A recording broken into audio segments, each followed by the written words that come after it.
There's a name on this list that cost a man his sponsors, his network relationship, and very nearly his career. And he wasn't even famous for being brave. He was famous for being one of the most beloved entertainers in America. And when he made his choice, it wasn't for the camera. Nobody was filming it for posterity.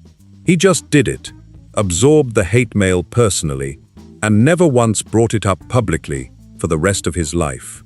That man sits at number 1 on this list. But to understand why his choice mattered so much, you need to understand the 5 other names first. The ones who took credit for a friendship they never actually gave. For 6 decades, Sammy Davis Jr. lived at the center of an industry that loved his talent and hated his existence.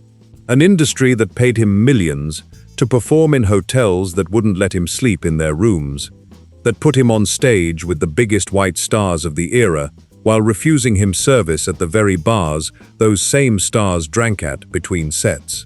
If you're new here, hit subscribe now, because by the time we reach number 1, this list is going to completely rearrange who you thought Sammy Davis Jr. could actually count on. Why Sammy Davis Jr.'s testimony matters. Across those 6 decades, stretching from his vaudeville childhood through the Will Mastin Trio years, into his solo breakthrough in the early 1950s, through the Rat Pack era, the personal crises, and the final tours of the late 1980s, Davis occupied a vantage point on Hollywood racism that no other entertainer of his generation held. He wasn't observing it from a comfortable distance. He was the one being targeted. He was the one watching, in real time, which white colleagues chose to stand with him and which chose to protect themselves instead. Davis documented all of it across 3 separate memoirs that remain the foundational sources for understanding mid-century Hollywood from the perspective of its most prominent black entertainer. His 1965 autobiography, Yes, I Can, the story of Sammy Davis Jr., laid out the racism of his early career and the friendships that helped him survive it. By 1989, his second memoir, Why Me, returned to the same territory with the candor of an older man who had stopped protecting anyone's reputation. The posthumous 2000 autobiography, Sammy, completed the record, and Wil Haygood's authoritative 2003 biography, In Black and White, The Life of Sammy Davis Jr., corroborated what Davis had been saying for decades.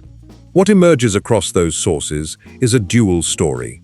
The difference between the colleagues who actually showed up when standing with him meant real personal cost, and the ones who only performed friendship for the cameras while privately treating him exactly the way the rest of segregated America did. Here are the 6 names Davis identified across his memoirs and the documented historical record. 3 who faked it, 3 who were real. Starting with number 6. Number 6. Peter Lawford.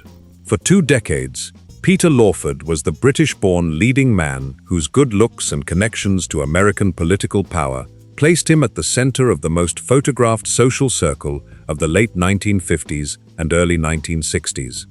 Marrying Patricia Kennedy in 1954 made him John F. Kennedy's brother-in-law 4 years before the presidential campaign, and his membership in the Rat Pack, alongside Sinatra, Dean Martin, Joey Bishop, and Sammy, positioned him as one of Sammy's apparently close friends through the years the 5 men spent defining American showroom entertainment. The documented record tells a different story, a friendship that was more useful to Lawford than it was real. His social value within the Rat Pack came partly from the Kennedy connection he supplied, the political access that gave the group's Las Vegas appearances the feel of the American power elite's social center. And Sammy's presence lent the group's public image a racial sophistication its members were happy to borrow. The black entertainer whose inclusion supposedly proved the white members weren't what their critics claimed. What that arrangement actually cost Lawford, in terms of loyalty, is documented by the people closest to both men.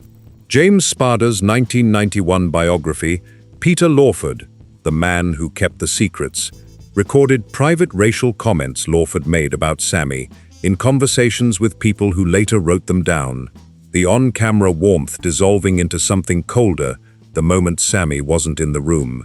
November 1960 brought those limits into sharp focus.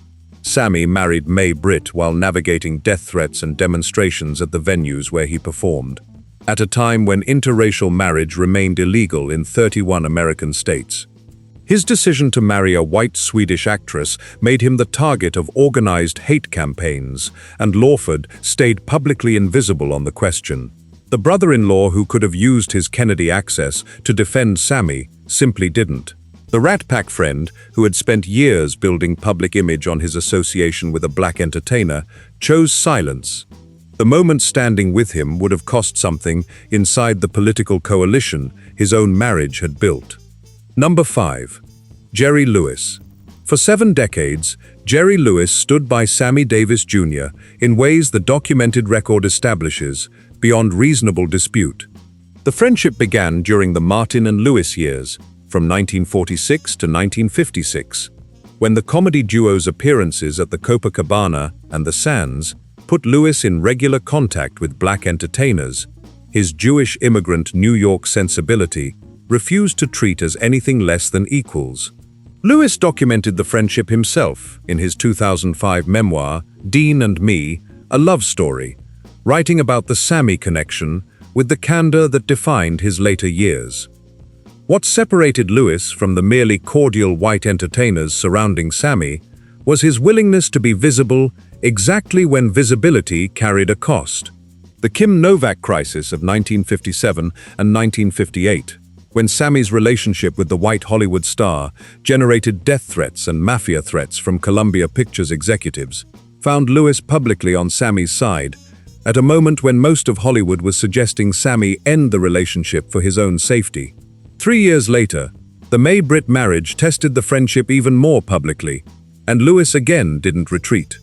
While Lawford was disappearing from the question, and Dean Martin was managing his public distance, and the Kennedy political coalition was working to keep Sammy away from the inaugural celebration, Lewis was attending events with Sammy and May Britt, defending the marriage publicly, and using his own television platform to model exactly the kind of cross-racial friendship his industry was actively discouraging. Davis wrote about Lewis across all 3 memoirs with the warmth reserved for colleagues whose support had actually been real. Yes, I Can, in 1965, named Lewis as one of the comedians whose friendship mattered through the difficult years of his rise. Why Me in 1989 returned to the theme, documenting the late-night conversations, the shared performances, the way Lewis treated Sammy's family with a seriousness other white entertainers reserved only for their own. The friendship continued until Sammy's death in May 1990, and Lewis spent the following 30 years of his own life publicly defending Sammy's memory. Before we get into the next name, if this kind of documented, receipts-first history is what you're here for, take a second and subscribe now. Because the next 2 names on this list involve a sitting US president and one of the most complicated friendships in Rat Pack history. Number 4. Dean Martin. For 10 years, Dean Martin and Jerry Lewis were the most successful comedy duo in American show business. For the decade after their 1956 split, Martin became one of the defining figures of the Rat Pack era, alongside Sinatra and Sammy. The public image of the Rat Pack placed Martin in apparent close friendship with Sammy, across hundreds of Vegas appearances and film collaborations, including Ocean's 11 and Robin and the Seven Hoods, along with the late-night drinking sessions that defined the group's collective mystique through the early 1960s.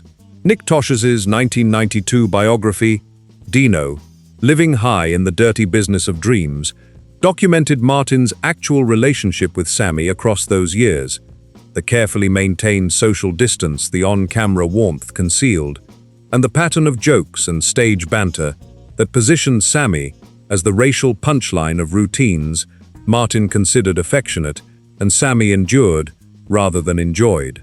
The Rat Pack stage recordings that survive document Martin's comfort with material about Sammy's race that, by the contemporary record, had limits Sammy didn't always feel free to enforce.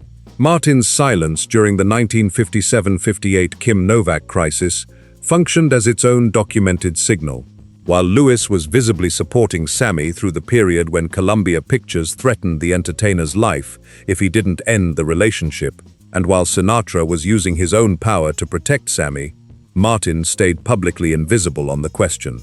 The longtime comedy partner, whose name was attached to Sammy through years of Rat Pack publicity, chose not to be associated with the most dangerous moment of Sammy's life, precisely when that association would have cost him something with his own, more conservative audience. By 1960, the May Britt marriage brought the same pattern. Martin attended Rat Pack performances with Sammy throughout the early 1960s, kept sharing stages with him, kept building joint public image on their apparent friendship, while remaining publicly invisible on whether the marriage deserved defending against the death threats and demonstrations of the era. The performance of friendship continued. The substance, at the moments that actually mattered, never showed up. Number 3. Frank Sinatra. Of all the documented friendships across Sammy Davis Jr.'s 6 decades in American entertainment, none combined complication and genuine substance more dramatically than his relationship with Frank Sinatra. The friendship began in the 1940s, deepened through the 1950s as Sinatra's career restabilized and Sammy broke through to mainstream stardom and survived the Rat Pack years, the political fallings out, and the periodic reconciliations across the following 4 decades until Sammy's death in 1990. What separated Sinatra from the other Rat Pack figures around Sammy was his documented willingness to use his own industry power to insist on Sammy's equal treatment, at moments when other entertainers would simply have accepted the racial status quo of mid-century American venues. James Kaplan's 2015 biography, Sinatra, the Chairman, documented Sinatra's pattern of refusing to play hotels and clubs that wouldn't extend Sammy the same dignity they gave white performers, his willingness to threaten canceling major engagements unless the racial accommodations changed, and the real financial cost his stance imposed on him across years of confrontations with venue management over their racial policies. The 1958 Kim Novak crisis brought Sinatra's friendship into its most documented form. Columbia Pictures studio head Harry Cohn used mafia connections to threaten Sammy's life over the relationship. Pressure that culminated in Sammy's hasty marriage to black dancer Lorraine White in January 1958 to defuse the situation. Sinatra remained visibly at Sammy's side throughout, in ways the documented record establishes were genuinely protective. November 1960 placed Sinatra in a far more complicated position, given his simultaneous role in the Kennedy presidential campaign, and the record shows Sinatra navigating it imperfectly. He reportedly asked Sammy to postpone his wedding to protect the campaign, a request that documented sources confirm caused real damage to the friendship in the months that followed. When Kennedy disinvited Sammy from the inaugural gala, it was Sinatra who had to deliver the news. Nancy Sinatra's account, preserved in the HBO Sinatra documentary, recorded her father's genuine distress at being placed in that position by the Kennedy political operation. Davis wrote about Sinatra with the complicated honesty their friendship had earned. It survived its failures because the substance underneath had been real. Number 2. John F. No documented betrayal of Sammy Davis Jr. carried more political weight than John F. Kennedy's, because Kennedy was the President of the United States, and the betrayal happened at the exact celebration that should have been Sammy's public reward for a year of campaign work. Sammy and Frank Sinatra had campaigned tirelessly for Kennedy throughout 1960, raising money, performing benefits, and using their cultural authority to deliver the entertainment community's support to the Democratic ticket. The documented record of what happened next is preserved across multiple corroborating sources. Sammy married May Britt on November 13, 1960, 6 days after Kennedy's election victory, and the Kennedy political operation immediately recognized the interracial marriage as a liability for the Southern Democratic coalition that had narrowly delivered the election. Kennedy and his brother Robert directed Sinatra to remove Sammy from the inaugural performer list because a black entertainer, appearing on stage with his white wife at the presidential celebration, risked alienating the Southern Democratic voters the new administration needed for its legislative agenda. Tracy Davis, Sammy's daughter, documented the disinvitation in her 2014 book, Sammy Davis Jr., A Personal Journey with My Father, drawn from conversations with her father in his final months. Nancy Sinatra confirmed the disinvitation in the HBO Sinatra documentary, describing her father's distress at being the one forced to deliver the news. Wil Haygood's 2003 biography corroborated the full sequence with additional documentary sourcing, and the episode has entered the historical record as one of the most documented examples of John F. Kennedy's accommodation of Southern racial politics during his presidency. A second documented humiliation followed on February 12, 1963, when Kennedy invited 800 black guests to the White House to commemorate the centennial of the Emancipation Proclamation. The guest list included Sammy and May Britt, added by Democratic operative Louis Martin, against the wishes of the Kennedy political team. Martin's own account, preserved in Haygood's biography, recorded Kennedy's documented reaction when the interracial couple entered the reception, the president visibly startled by their appearance, and the instruction to photographers that no images of the couple be taken at the event. Davis wrote about Kennedy in Why Me? In 1989, with the documented anger of a man who had finally stopped protecting a political legacy other Americans had quietly agreed to preserve. The disinvitation had been a betrayal. The 1963 reception compounded it. The president who had asked for Sammy's help, taken it, and used it, had then erased him from the celebration of the very victory he'd helped deliver. Number 1. Eddie Cantor. There is no documented friendship in Sammy Davis Jr.'s career more foundational than his relationship with Eddie Cantor, because Cantor was the established star who used his television platform to publicly embrace Sammy in 1952, at a moment when nobody else in mainstream American entertainment was willing to risk what that embrace would cost. Cantor was 59 years old at the time and one of the most beloved Jewish entertainers in American history, the former Ziegfeld Follies star, whose vaudeville and radio career had made him the highest-paid performer of the 1930s, the first president of the Screen Actors Guild, and a partner who had helped Franklin Roosevelt build the March of Dimes. His appearance on the Colgate Comedy Hour in February 1952 has entered the documented historical record as one of the more consequential moments in mid-century American television. The Wil Mastin Trio, featuring Sammy Davis Jr., performed on the NBC variety show with Cantor hosting. After the performance, Cantor walked across the stage, mopped Sammy's brow with his own handkerchief, and put his arm around the young entertainer in a public gesture of affectionate brotherhood. A gesture the racial conventions of 1952 American television had carefully avoided up to that point. That handkerchief moment set off an immediate reaction. The historical record preserves actual letters Cantor and NBC received from Southern viewers. Racist and anti-Semitic language directly provoked by the gesture, and threats from sponsors worried Colgate would lose market share across the South. NBC executives pressured Cantor to publicly distance himself from Sammy and to never book the Wil Mastin Trio again. The network's documented response was to threaten canceling Cantor's hosting position altogether if the booking was repeated. Cantor's response remains one of the more remarkable acts of public moral courage in American broadcasting history. He booked Sammy and the Wil Mastin Trio again for the following week's show, on March 9, 1952. When the network and sponsors pushed back a second time, he booked them a third time for March 16th, and continued booking the group for the rest of the season, making a deliberate point of repeating the handkerchief gesture on later appearances to show exactly what he thought of the racial taboo his industry had been enforcing. Davis named Cantor across all three of his memoirs as the figure whose public courage opened doors his career needed at a moment when no other established white entertainer was willing to provide that opening. Yes, I Can, in 1965, credited Cantor as one of the handful of established stars whose embrace legitimized Sammy with a mainstream television audience.